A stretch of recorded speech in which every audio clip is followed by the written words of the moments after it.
Hey everybody, so in this video I'm going to be doing the very easy crypto challenge ancient encodings from the Cyber Apocalypse 2023 CTF by Hack the Box. So I've already downloaded the challenge files and unzipped them, so let's just go ahead and jump right into it. We see we get two files. There's an output text file and a source Python file.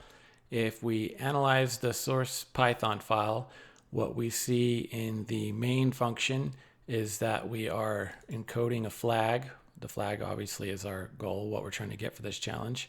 And then we are writing that encoded flag to the output txt file, which is what we see here.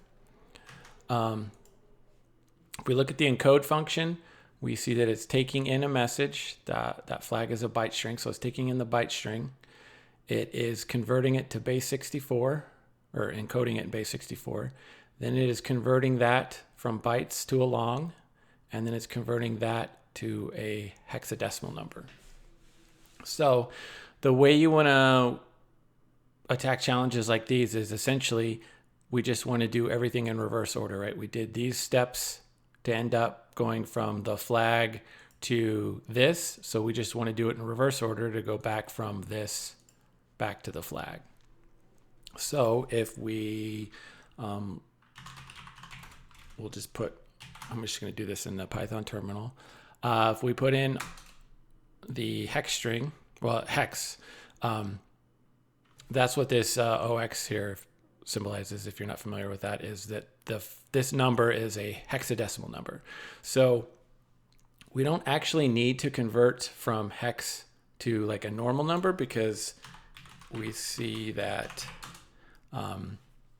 Python kind of does that behind the scenes. Like essentially these two it's the exact same number. These are just different ways to represent that number. So there's no need to actually convert it.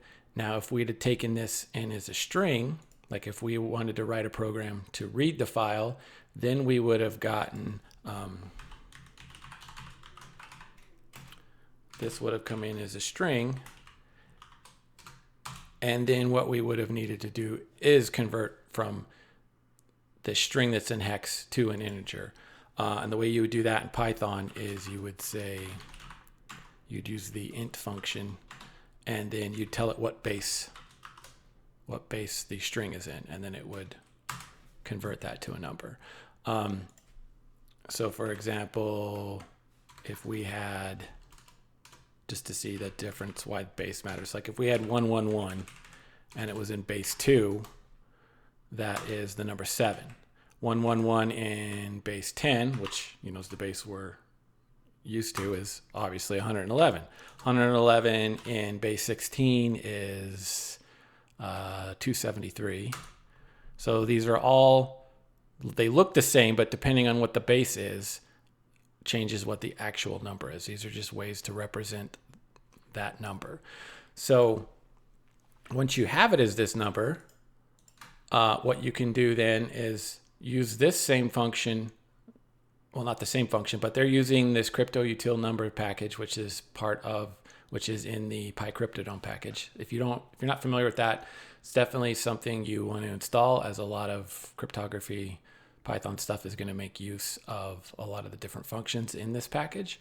But they used bytes to long, so we can do the kind of opposite function.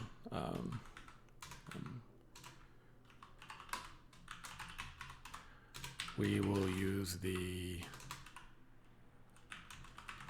long to bytes function, and then we can say, so this converts that number into the bytes representation. Now, if you didn't have PyCryptodome, or you just want to do it in normal Python, what you can do is, here we'll say this is a number.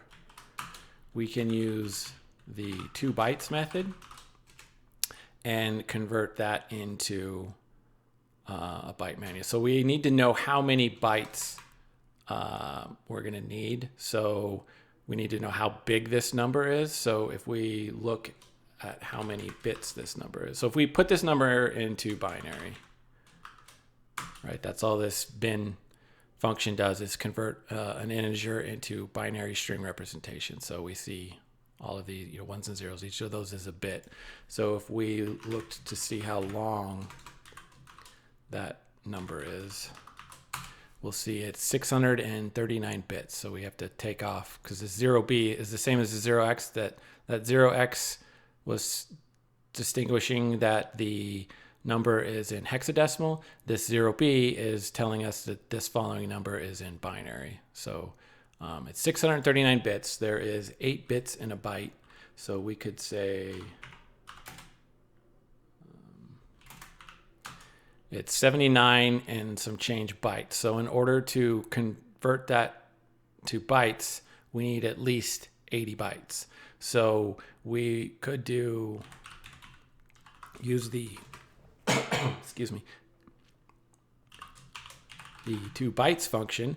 We have to tell it how many bytes we want it to be, and then what format it is, big Indian or little Indian, which I won't go into, but big is the one that probably is the way you would intuitively think of it.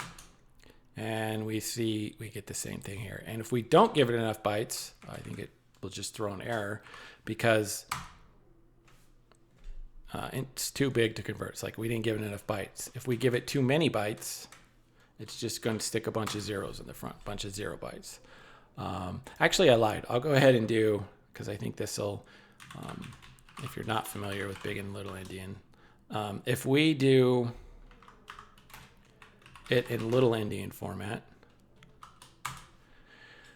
what we see here is essentially it's the same thing, just in reverse. So SFRCEZ, SFRCEZ, it goes backwards. So if this time, if we gave it too many bytes, it's going to put a bunch of 0 bytes on the end of it. So little Indian, the most significant bits are on the right side, and big Indian, the most significant bits are on the left side. So essentially, big Indian, you would read the number from left to right, and little Indian, you would read it from right to left. So that's why I say big is the way you would typically think of it, because for a lot of us, reading from left to right is kind of the way we write numbers. Anyway, now I'm just going down the rabbit hole of stuff that doesn't matter for this challenge. Where was our,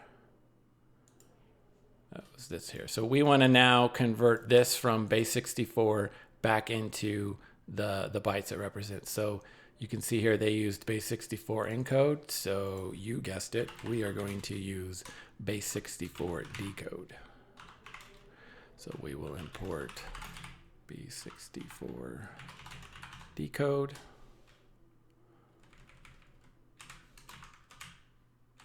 And then we will just say base 64 decode.